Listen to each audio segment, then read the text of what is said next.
Perjanjian Hudaibiyah. Mari kita mulakan. Assalamualaikum Aiman. Waalaikumsalam Humaira. Kamu dari mana Aiman? Saya baru pulang dari masjid. Semasa di masjid, saya mendengar usrah berkaitan haiwan ternakan yang akan disembelih memandangkan Raya Haji akan tiba tidak lama lagi. Jadi, saya teringat tentang perjanjian Hudaibiyah. Boleh Humaira ceritakan dengan lebih jelas lagi? Ya, tidak lama lagi Raya Haji akan tiba. Baiklah, saya akan ceritakan. Mengapakah perjanjian ini dinamakan sebagai Perjanjian Hudaibiyah? Ini adalah kerana Perjanjian Hudaibiyah dilakukan di suatu tempat yang dinamakan Hudaibiyah di tanah Arab Saudi. Hudaibiyah terletak berhampiran dengan Masjidil Al-Haram iaitu di negeri Mekah.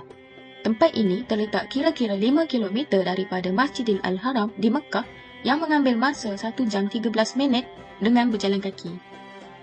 Sebelum saya menceritakan kisah ini, mari kita belajar geografi tanah Arab.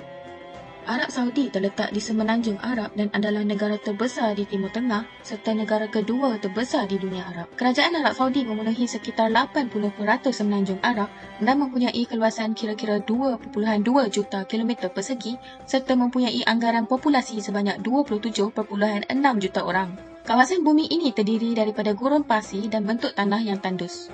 Kota Mekah terletak di kawasan lembah yang sempit serta dikelilingi oleh gunung ganang dengan bangunan Kaabah sebagai titik tengah kota.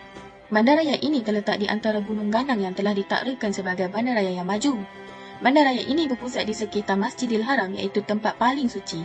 Di sini juga terletaknya Masjidil Haram yang terdapatnya Kaabah. Kedudukan Hudaibiyah terletak di dalam negeri Mekah di mana keluasan bagi negeri ini adalah kira-kira 153,128 km persegi iaitu negeri ketiga terbesar dan berpenduduk yang sangat padat iaitu kira-kira 8.6 juta orang. Kemudian Yathrib atau kini dikenali sebagai Madinah Al-Munawwarah bermaksud kota yang bercahaya, merupakan kota paling suci yang kedua bagi umat Islam selepas Mekah. Ia terletak di kawasan barat Laut Arab Saudi dan mempunyai Gunung Uhud di mana tempat berlakunya peristiwa Perang Uhud pada zaman Rasulullah SAW. Tanah di Madinah lazimnya terdiri daripada pasir dan tanah liat serta mempunyai iklim gurun panas. Keluasan negeri ini adalah kira-kira 151,990 km persegi dan jumlah populasi sekitar 2.1 juta orang. Ia merupakan negeri ketiga terluas di Arab Saudi dan yang keempat terbanyak jumlah penduduknya. Apa yang menariknya, tanah Arab mempunyai kawasan yang dituruni salji setiap 3 hingga 4 tahun iaitu di negeri Tabuk. Kerana Tabuk merupakan kawasan tanah tinggi. Negeri ini berpopulasi rendah iaitu 910,030 orang yang mempunyai keluasan kira-kira 146,072 km persegi. Selain itu, Asir yang terletak di barat daya dengan keluasan kira-kira 76,693 km persegi dan berpenduduk yang tinggi seramai 2.2 juta. Gunung Sauda yang terletak di negeri Asir merupakan gunung tertinggi di negara ini. Negeri Asir terletak di dataran tinggi dan mempunyai iklim terhijau kerana menerima hujan yang paling banyak di kawasan Arab Saudi. Bagaimanakah perjanjian Hudaibiyah boleh berlaku? Ketika Rasulullah SAW berada di Madinah, baginda telah bermimpi mengunjungi Masjidil Haram, bercukur dan bergunting rambut bersama para sahabat. Kemudian, baginda menceritakan mimpi tersebut kepada kaum muslimin, lalu mereka membuat persiapan menunaikan umrah dan berangkat ke Mekah pada bulan Zulkaidah tahun ke-6 Hijrah. Mereka membawa haiwan ternakan bersama-sama untuk disembelih di Baitullah. Bilangan mereka adalah seramai 1,400 orang Islam. Apabila tiba di Dzulhulaifah, Nabi Muhammad SAW dan kaum muslimin berihram umrah. Ketika berada di Usfan, Nabi Muhammad SAW mendapat berita bahawa musyrikin Quraisy di Mekah sedang bersiap sedia untuk memerangi dan menghalau rombongan baginda. Oleh itu, baginda memilih jalan yang jarang dilalui oleh orang ramai untuk ke Mekah. Mereka terpaksa melalui jalan yang berliku di celah-celah bukit. Usfan yang berkoordinat 21 darjah 55 minit 13 saat utara, 39 darjah 20 minit 47 saat timur terletak di selatan Dzulhulaifah yang berkoordinat 25 darjah 25 minit 45 saat utara, 39 darjah 33 minit 53 saat timur. Terdapat 3 jalan yang berbeza dari Dzulhulaifah ke Usfan. Jalan yang pertama melalui Jalan Badar mengambil masa selama 3 hari perjalanan dengan berjalan kaki sejauh 391 km. Jalan kedua mengambil masa selama 3 hari perjalanan sejauh 376 km berjalan kaki, melintasi Al-Fakirah dan Wadi Al-Faraq. Ini adalah jalan yang paling dekat antara 3 jalan tersebut. Jalan yang terakhir juga melalui Al-Fakirah tetapi mengarah ke Al-Mahani yang mengambil masa selama 4 hari perjalanan dan mempunyai jarak sejauh 498 km. Seterusnya, Rasulullah SAW telah memerintahkan kaum muslimin agar berhenti di Thaniyatul Mirar berhampiran dengan Hudaybiyah apabila unta baginda yang bernama Al-Qaswa tidak mahu meneruskan perjalanan. Lokasi Hudaybiyah yang berada di Mekah berkoordinat 21 darjah 2 minit 55 saat utara, 39 darjah 48 minit 55 saat timur, terletak berhampiran dengan Usfan yang berkoordinat 21 darjah 55 minit 13 saat utara, 39 darjah 20 minit 47 saat timur, iaitu di selatan barat Mekah.